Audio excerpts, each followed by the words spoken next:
Kembali di Sapa Indonesia Pagi Saudara, kali ini Anda menyaksikan segmen Kompas Bisnis bersama saya Putri Oktaviani. Menteri Koordinator Bidang Pangan Zulkifli Hasan bilang selama dijalankan program prioritas pemerintah yaitu makan bergizi gratis, boros dan mengakibatkan negara kebobolan duit sampai 1 triliun rupiah per bulan.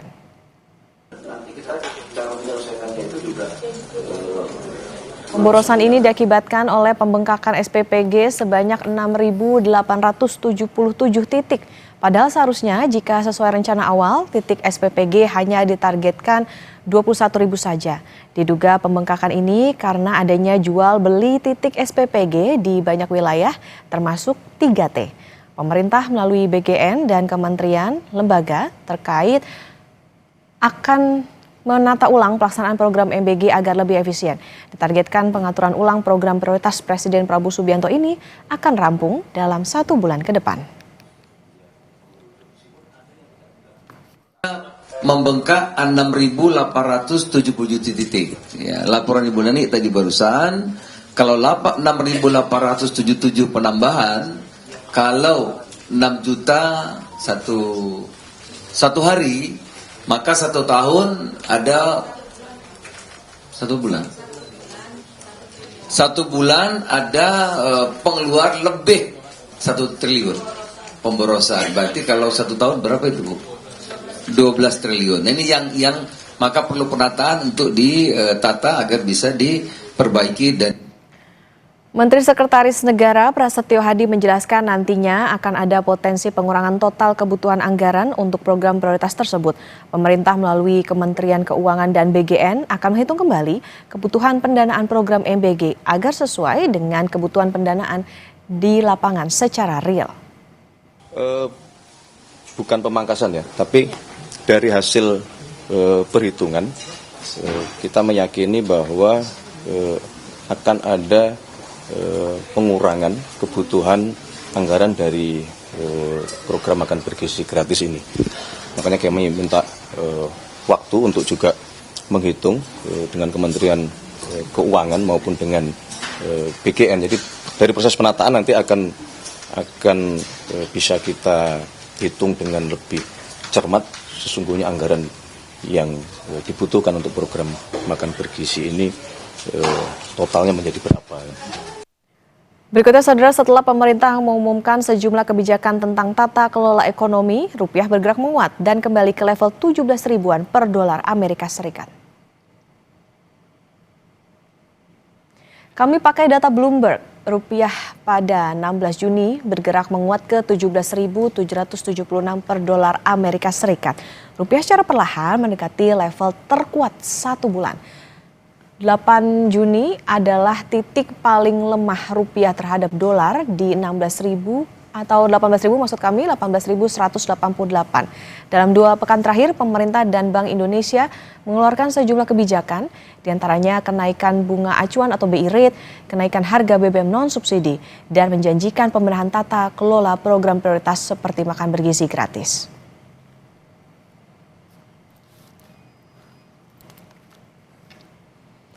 Benarkah pernyataan pemerintah yang akan memangkas anggaran MBG dan tata kelolanya dirombak menjadi sinyal baik bagi rupiah? Mengapa kenaikan Pertamax juga direspon positif oleh rupiah?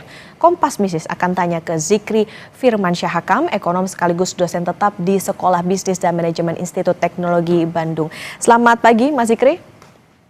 Ya, selamat pagi Mbak Okta. Oke, Mas Zikri. Benar nggak sih kalau pengumuman evaluasi program MBG, kemudian juga Kopdes, ini jadi direspon positif oleh pasar sehingga kalau kita lihat kemarin rupiahnya menguat ke level 17.700-an? Ya, makasih Mbak Okta. Jadi kita lihat memang sebelumnya kan ada kekhawatiran ya dari sebagian masyarakat kalau memang pemerintah ini melalui program prioritasnya, MBG dan kemudian Kopdes gitu ya, ini terlalu mengejar pertumbuhan gitu melalui belanja besar. Tapi kita lihat juga sebelumnya kan harga minyak itu meningkat. Terus ada beban subsidi kompensasi gitu ya, bengkak. Jadi ruang fiskalnya ada kekhawatiran ini makin terbatas. Jadi ketika pemerintah mulai evaluasi ekspansi MBG Kopdes ini, si pasar ini bacanya apa? Bacanya ada pergeseran gitu ya, dari kebijakan yang sangat ekspansif gitu ya, pro growth ini jadi lebih balance dan lebih stabil gitu ya. Namun perlu digarisbawahi bahwa faktor fiskal ini kan hanya menjelaskan sebagian kecil gitu ya dari penguatan rupiah. Jadi kita tahu sebelumnya pernah dijelaskan ada CDS gitu Indonesia tenor 5 tahun itu sempat meningkat ke sekitar 107 basis poin. Tapi kita tahu si proksi-proksi seperti risiko fiskal ini kan menjelaskan rupiah itu hanya sedikit gitu ya. Nah, apa faktor-faktornya? Masih banyak faktor yang lainnya. Banyak lebih ke faktor eksternal. Arus modal juga. Misalnya indeks dolar kalau kita cek itu sekarang tuh turun ke sekitar 99,55 gitu ya. Jadi artinya apa? Mata uang emerging markets ini kan mendapat ruang gitu ya untuk menguat. Dari sisi domestik, kenaikan BI rate juga kan kita lihat sudah ada kenaikan jadi 5,5%. Artinya apa? Imbal hasil aset rupiah itu kan jadi lumayan menarik nih. Jadi karena kenaikan suku bunga juga dana asing ke SBN, SBR itu kan udah lumayan hampir 20 triliun.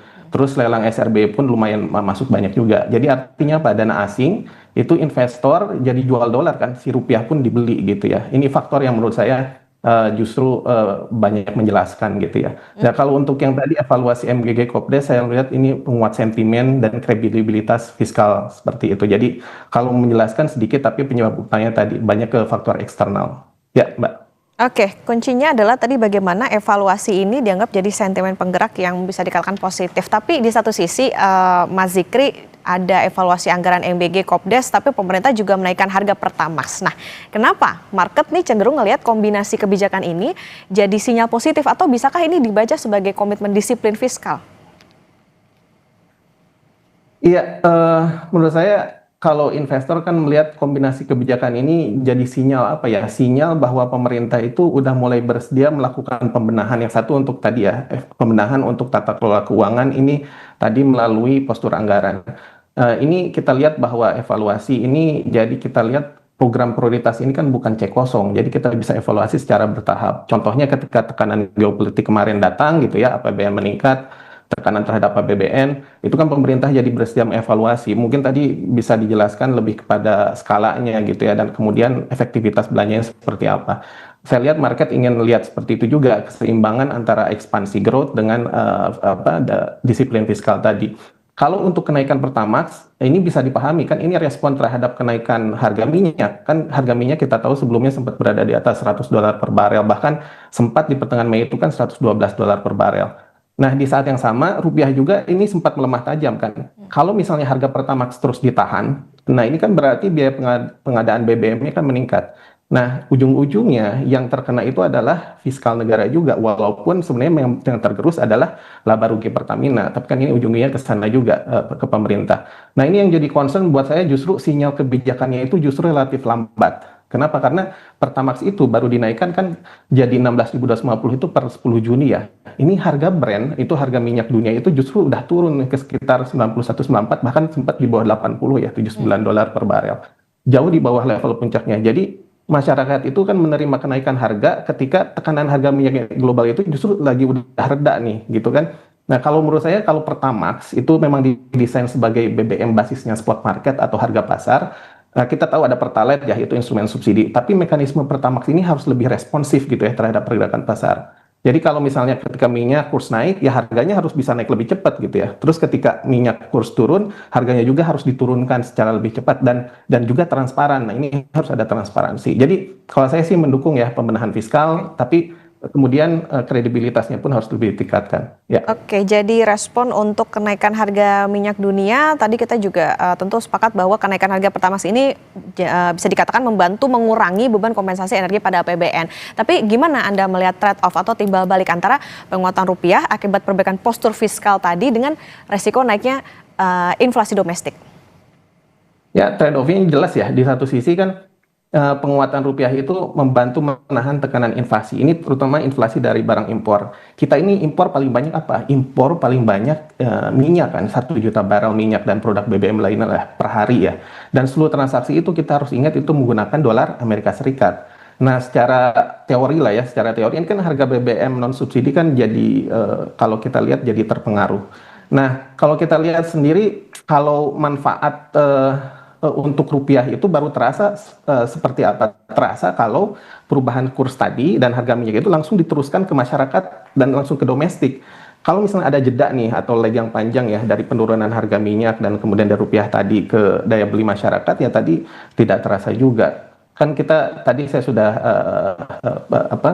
cerita juga, ujung-ujungnya adalah dampak inflasinya itu harus bisa terjaga. Nah, walaupun inflasi kita ini masih terjaga ya di sekitaran 3,08% per bulan Mei, ya harus tetap waspada karena kenaikan Pertamax itu nggak hanya mempengaruhi biaya kendaraan pribadi kan, ada operasional, distribusi, logistik itu kan semua pakai Pertamax gitu ya, beberapa pakai Pertamax juga. Jadi ongkos distribusi, biaya operasional itu ikut naik. Jadi potensinya diteruskan juga ke harga barang dan jasa. Jadi penguatan rupiah ini memang membantu gitu ya meredam namanya imported inflation. Namun bisa tertunda gitu ya kalau misalnya nggak responsif tadi. Oke. Mas Zikri, kita kembali lagi soal bagaimana evaluasi program MBG dan juga Kopdes. Apakah Anda melihat ada urgensi di situ? Kemudian juga apakah langkah ini murni jadi taktik darurat menyelamatkan APBN itu tadi atau jadi strategi jangka panjangnya supaya belanja negara ya supaya lebih berkualitas begitu? Ya. Nah, menurut saya ini evaluasi yang dilakukan pemerintah ini urgent. Ini betul urgent, yang mengingat ada kebocoran yang terjadi kan, kasus yang terjadi sekarang. Tetapi ini pendapat saya ya, evaluasi ini bukan berarti menghentikan program. Saya lihat MBG dan Kopdes ini tujuannya baik, tinggal implementasi dan tata kelola keuangannya aja dibenahi, prioritasnya dibenahi juga. Kan ini kita lihat pemerintah sudah men-share juga tujuan sosialnya baik, memperbaiki gizi dan seterusnya. Dan ujung-ujungnya kan ke multiplier effect. Kopdes pun sama. Nah, kalau kita lihat, tapi efisiensi dan prioritas ini perlu digalakan juga. Karena kalau MBG, kalau kita lihat tuh anggarannya kan 335 triliun. Kalau ada efisiensi berapa persen gitu ya, itu kan udah nilainya belasan triliun rupiah kan. Jadi, nah ini penting juga. Kalau misalnya ada efisiensi gitu ya, prioritas, nah masyarakat itu berhak tahu juga. Ini anggarannya kemana ini gitu ya. Terus, nah yang paling penting juga nanti kita lihat nih dari program ini nanti kita lihat indeks-indeks yang terpengaruh apa, misalnya status gizi membaik nggak gitu ya, biaya penerima efisiennya bagus atau nggak, indeks keterlibatan UMKM-nya bagaimana gitu ya, benar terlibat nggak, terus kebocorannya bisa ditekan atau enggak gitu ya. Nah ujung-ujungnya menurut saya nanti di akhir tuh kita harus melihat indeks pertumbuhan ekonomi kita. Terutama nanti kalau global udah stabil ya, geopolitik udah stabil. Jadi apakah dengan program prioritas ini gitu ya, kita tuh bisa mencapai economic growth ya di atas 5% sesuai yang kita mau. Oke. Mas Zikri? Ya. Oke, baik. Ya. Tentu tadi harapannya adalah ini menjadi program yang baik, tapi juga tentu yang jadi harapan adalah ada transparansi juga agar masyarakat bisa mengerti bagaimana program tersebut. Oke, Mas Zikri, nanti kita lanjutkan kembali dan saudara tetap bersama kami di Kompas Bisnis.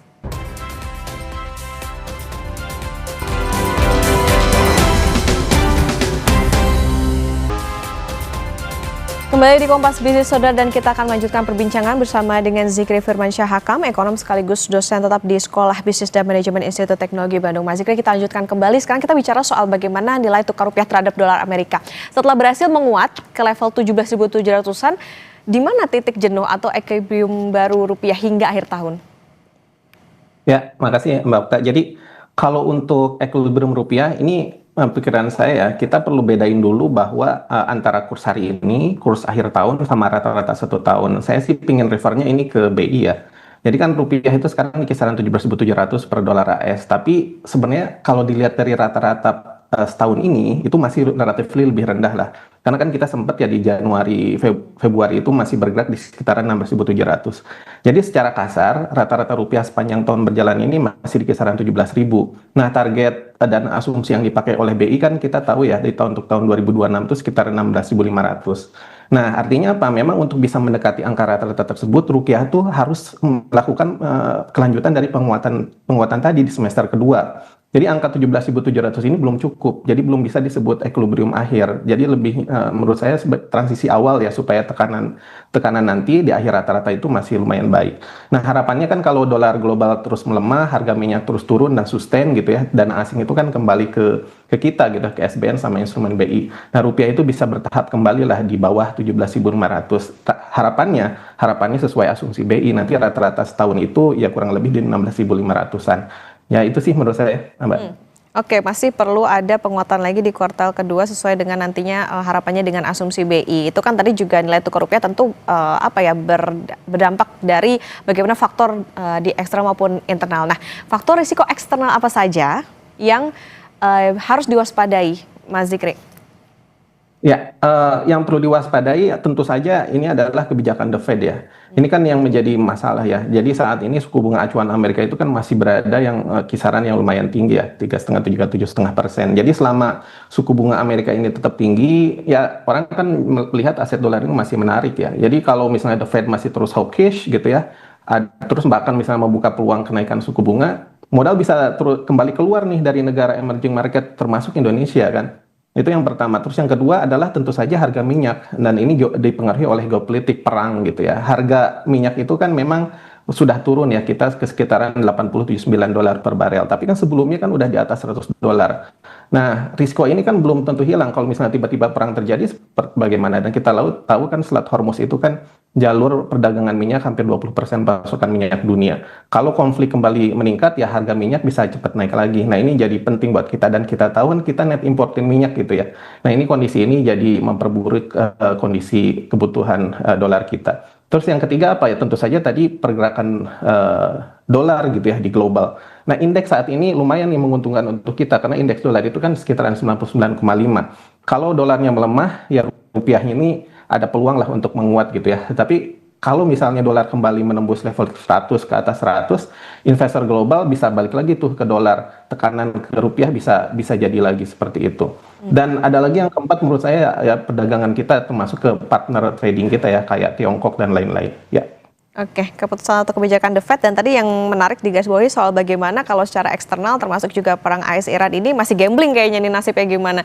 Oke, Mas Zikri dengan postur fiskal yang proyeksinya dievaluasi bahkan semoga benar-benar diperbaiki ya. Bagaimana Bank Indonesia harus merespon? Apakah ini jadi momentum yang tepat buat BI kembali melonggarkan kebijakan moneter misalnya menurunkan suku bunga atau justru harus tetap bertahan ya atau hawkish demi menjaga stabilitas? Ya, menurut saya BI jangan buru-buru dulu tuh menurunin suku bunga ya. Kan ini baru ya, baru aja dinaikin suku bunga jadi 5,5% dan ini kan tujuannya memang memulihkan daya tarik aset rupiah kan. Jadi ini mengembalikan kepercayaan pasar juga.